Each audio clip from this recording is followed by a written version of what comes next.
Bonjour et bienvenue dans cette vidéo de DNB SVT 2025 Asie-Pacifique sur les volcans comme source d'énergie, correction et explication détaillée. C'est parti. Au cours de recherches en 2009 près du volcan islandais Krafla, les compagnies de forage font une découverte à une profondeur d'environ 2 km.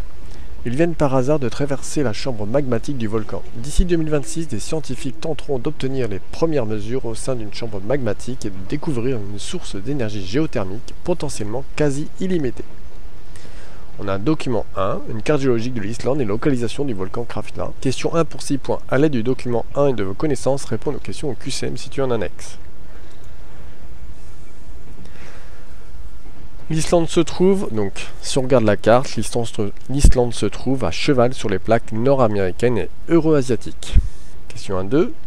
Les deux plaques nord-américaines et euro-asiatiques s'éloignent l'une de l'autre. Donc on voit qu'il y a des flèches de divergence, des flèches de mouvement qui montrent que ça s'éloigne. Et pour la question 1-3, le volcan Krafla produit des coulées de lave fluide et donc un volcan effusif. Oui, si on regarde la photo, on voit que c'est de la lave fluide, donc un volcan effusif. Alors, on a deux documents. Le document 2A, utilisation des ondes sismiques pour imager le sous-sol. En enregistrant la vitesse des ondes sismiques, il est possible d'en visualiser les variations au sein des roches du sous-sol. Une vitesse plus faible que dans les autres milieux traversés indique un milieu plus chaud. Une vitesse plus élevée indique un milieu plus froid. On matérialise ensuite par un code couleur ces variations de vitesse. Document 2B, on a le code couleur avec les vitesses, la limite du volcan et le forage. Question 2 pour 6 points. En donnant des valeurs chiffrées du document 2B, comparez les vitesses des ondes sismiques au niveau du forage IDDP1 zone D par rapport aux zones sur les bords du volcan zone ABC. La zone D, on a une vitesse de 4 km par seconde, donc c'est un milieu chaud.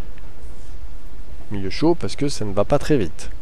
Zone ABC, on a des vitesses qui se situent entre 5 et 6 km par seconde, donc c'est un milieu froid. Donc on peut dire que les vitesses sont plus élevées au centre du volcan qu'au bord du volcan. Question 3 pour 5 points. À l'aide du document 2A et 2B et de vos connaissances, expliquez comment les données sismiques enregistrées sous le Krafla confirment qu'une chambre magmatique a bien été découverte à environ 2 km de profondeur. On sait que la vitesse des ondes dépend de la température du milieu. Plus la vitesse est lente, plus le milieu est chaud. Donc il y a bien une chambre magmatique au centre du volcan à environ 2 km de profondeur. Document 3. Quelques données sur la géothermie. La géothermie est l'ensemble des applications permettant de récupérer la chaleur contenue dans le sous-sol ou dans les nappes d'eau souterraines.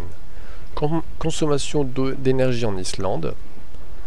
Donc la géothermie 64%, les autres. La centrale géothermique de Krafla, le centrale géothermique du Krafla permet de produire 480 GWh grâce à des fluides possédant pour le moment des températures d'environ 250-300 degrés Celsius. Or, les fluides émis par le Krafla pourraient aller jusqu'à 900 degrés Celsius, ce qui signifie que la capture de la chaleur émise par la chambre magmatique pourrait fournir 10 fois plus d'énergie que la centrale géothermique actuelle. Question 4 pour 8 points. À l'aide de l'ensemble des documents, expliquez en quoi les caractéristiques de l'Islande justifient son choix de développer l'énergie géothermique. On sait que l'Islande est à cheval sur les plaques nord-américaines et euro-asiatiques. De plus, ces deux plaques s'éloignent l'une de l'autre. La production de chaleur n'est donc pas près de s'arrêter. On sait aussi que le volcan Krafla possède une poche magmatique très chaude, atteignant environ 900 degrés. Sachant que la géothermie est une technique permettant de convertir l'énergie thermique du sol en électricité, on comprend pourquoi l'Islande développe fortement cette source d'énergie à 64%. Voilà ce qui conclut notre DNB DSVT Asie-Pacifique sur les volcans de 2025. Bon courage si tu passes le brevet. Ciao.